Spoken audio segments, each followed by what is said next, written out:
Hello everybody, here Dr. Sushma from Bend Education Sakola. Yesterday we have taken Newton's universal law of gravitation and today we are going to learn inverse square law of gravitation by Newton. Inverse square law of gravitation by Newton, it is about uniform circular motion and magnitude of centripetal force. It is about magnitude of centripetal force. Okay. Inverse square law of gravitation by Newton tells us that centripetal force which is acting on the planet, let here we can see S be the position of sun, A be the position of planet, R be the position of radius of the orbit of the planet. That we are assuming that the orbit is circular. R be the radius of the orbit, A be the position of planet, S be the position of sun. तर या planet वरती हा सन जो आहे हा centripetal force apply करतो आहे, तो सेंटरच्या दिशेने अप्लाय होतो आहे. Centripetal force which is acting on the planet and which is responsible for the circular motion. हा जो सेंट्रिपिटल फोर्स या ठिकाणी अप्लाय होतो आहे, it is responsible for circular motion of the planet and it is inversely proportional to the square of the distance between planet and sun. म्हणजे हा जो centripetal force आहे, it is inversely proportional to the square of the distance between planet and sun. Let F be the force acting on the planet, centripetal force acting on the planet, then it is inversely proportional to the R square. Okay, हा झाला inverse square law of gravitation by Newton. आपल्याला आता हा law derive करून दाखवायचा आहे. तर हा डिराइव्ह करण्यासाठी F is the centripetal force acting on the planet, let M be the mass of the planet, V be the velocity of the planet and R is the radius of orbit of the planet. पुन्हा एकदा बघाल, F is centripetal force acting on the planet, M is mass of the planet, V be the velocity of the planet and R is radius of orbit of the planet. So centripetal force acting on the planet is given by centripetal force acting on the planet is given by F is equal to mv square upon r. F is equal to mv square upon r. It is the centripetal force acting on the planet. But here v is the velocity of the planet. V is velocity of the planet. This is equation 1. Suppose v is velocity of the planet. Velocity of the planet असल्यानंतर आपल्याकडे एक वेलॉसिटीचा formula असतो. Velocity v is equal to distance covered upon time taken.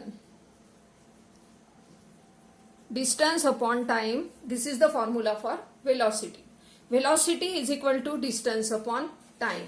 Therefore v square, आपल्याला या ठिकाणी फॉर्म्युल्यामध्ये V स्क्वेअरची value आहे, ती पुट करायसाठी आपण व्ही स्क्वेअरची व्हॅल्यू काढूया. त्यापूर्वी पहिले डिस्टन्स अपॉन टाइम हे बघून घेऊ. तर डिस्टन्स या ठिकाणी हा जो प्लॅनेट आहे, हा प्लॅनेट सर्क्युलर ऑर्बिटमध्ये फिरत असल्यामुळे distance covered is equal to circumference of the circle और perimeter of the circle. Circumference, therefore v is equal to 2 pi r upon t. What is t? What is t? T is the time period of the revolution. What is time period of revolution? Time period of revolution is time required to complete one rotation around the sun. It is called as time period of revolution. Okay?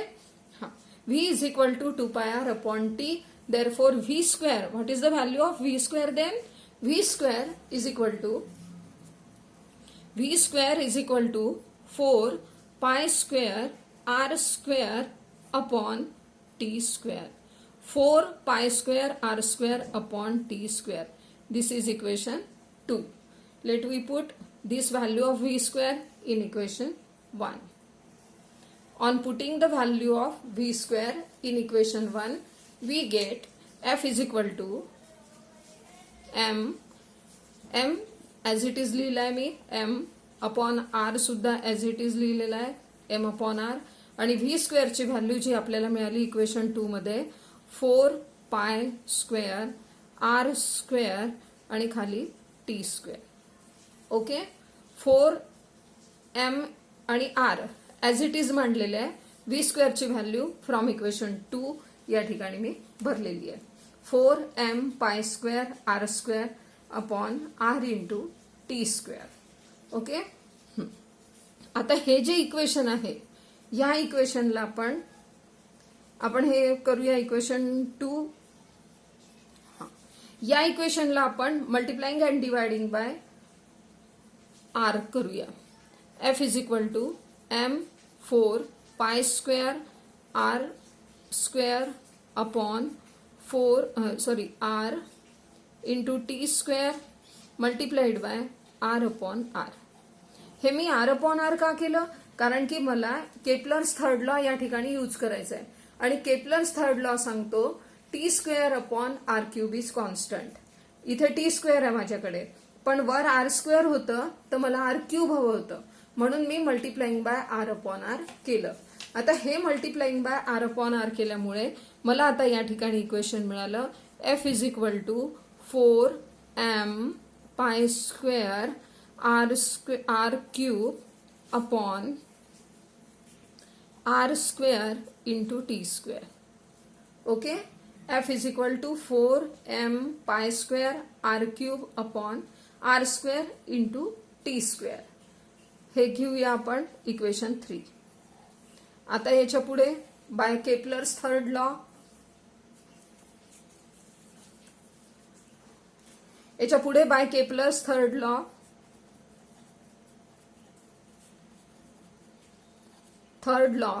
by Kepler's third law we get t square upon r cube is equal to k constant. Therefore, putting this value, therefore r cube upon t square is equal to 1 upon k. r cube upon t square is equal to 1 upon k. आता ही जी value आहे r cube upon t square या ठिकाणी आपल्याला r cube upon t square मिळालेला आहे. मग या ठिकाणी आर क्यूब अपॉन टी स्क्वेअरच्या जागी आपण 1 अपॉन के पुट करूया, म्हणजे आपल्याला मिळेल therefore putting r cube upon t square is equal to 1 upon k we get f is equal to 4m pi square upon r square multiplied by k. ठीक आहे, कारण की इथे r cube upon t square याच्या जागी मी 1 upon के टाकला, तर हा के इथे आला. आता या इक्वेशन मध्ये पूर्ण F is equal to 4m pi square r square multiplied by k, याच्यामध्ये 4 is constant, here m is constant, m is mass of the planet, m is constant, पायची व्हॅल्यू कॉन्स्टंट असते आणि के सुद्धा constant आहे. Therefore f is equal to 1 upon f is proportional to 1 upon r square. Okay, in this way we have proved this law. कोणता law आहे हा? या लॉला काय म्हणतात? Inverse square law of gravitation by Newton. This law tells us that centripetal force which is acting on the planet and which is responsible for circular motion of the planet is inversely proportional to the square of the distance between planet and the sun. F is inversely proportional to radius of the planet or distance between planet and sun. Okay, पुन्हा एकदा बघून घ्या. F is the centripetal force acting on the planet, m is the mass of the planet, v is the velocity of the planet and r is the radius of the orbit of the planet. We have the formula F is equal to mv square upon r. This is equation 1. It is for centripetal force. V is equal to distance upon time. आता distance covered जे आहे ते या ठिकाणी circle आहे. Circle असल्यामुळे circumference of the circle घ्यावा लागेल आपल्याला. म्हणून या ठिकाणी V is equal to 2 pi r upon t. T is the time period of the planet. Time period of the planet means time required for one revolution around the sun. मग इथे v square, कारण की आपल्याला वर v square ची value put करायची आहे, म्हणून ही v ची व्हॅल्यू आहे, तर आपण v square is equal to 4 pi square r square upon t square. This is equation 2. Putting this value in equation 1 we get f is equal to m as it is लिहिलाय आणि हा खालचा denominator मधला r as it is लिहिलाय आणि ही पूर्ण value जी साईडला दाखवतोय आपण ही पूर्ण व्ही स्क्वेअरची व्हॅल्यू आहे m into 4 pi square r square upon r into t square. So f is equal to m 4 pi square r square upon r into t square. या पूर्ण इक्वेशनला मी मल्टिप्लाइंग आणि डिवायडेड बाय आर केलं, कारण एकाच नंबरनी जर तुम्ही मल्टिप्लाय किंवा डिवाइड कराल तर त्याची व्हॅल्यू चेंज होत नसते, म्हणून या ठिकाणी आरनी आपण मल्टिप्लाय केलंय त्याला न्यूमरेटर डिनॉमिनेटरला. So we get 4m pi square r cube upon r square into t square. Here t square upon r cube is constant by Kepler's third law. Therefore r cube upon here t square upon r cube is equal to k. Therefore reciprocal घेतला r cube upon t square is equal to 1 upon k. Putting this value in this equation 3, we get f is equal to 4m pi square upon r square जसंच्या तसं ठेवलं आणि या पूर्ण व्हॅल्यूच्या जागी k लिहिलं. ओके, आता या ठिकाणी 4 is constant, m is constant, pi is constant आणि k is constant. Therefore f is inversely proportional to radius square r square, means hence the law is proved. We have the law inverse square law of gravitation by Newton. Centripetal force which is acting on the planet and which is responsible for its circular motion is inversely proportional to the square of the distance between the planet and the sun. F is inversely proportional to 1 upon r square.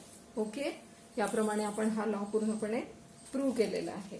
आता next व्हिडिओमध्ये आपण शिकणार आहोत अर्थ gravitational force. Next व्हिडिओमध्ये अर्थ gravitational force हा पूर्ण जो आपण आज इथे डेरिव्हेशन शिकलो हे it carries 4 marks. Show that म्हणून तुम्हाला ह्याच्यावरती क्वेश्चन येऊ शकतो. Okay, thank you so much. खूप अभ्यास करा, पुढे जा, या पद्धतीने सायन्स शिका. सोप्या पद्धतीने सायन्स शिकवायसाठी बेंड एज्युकेशन्स अकोला.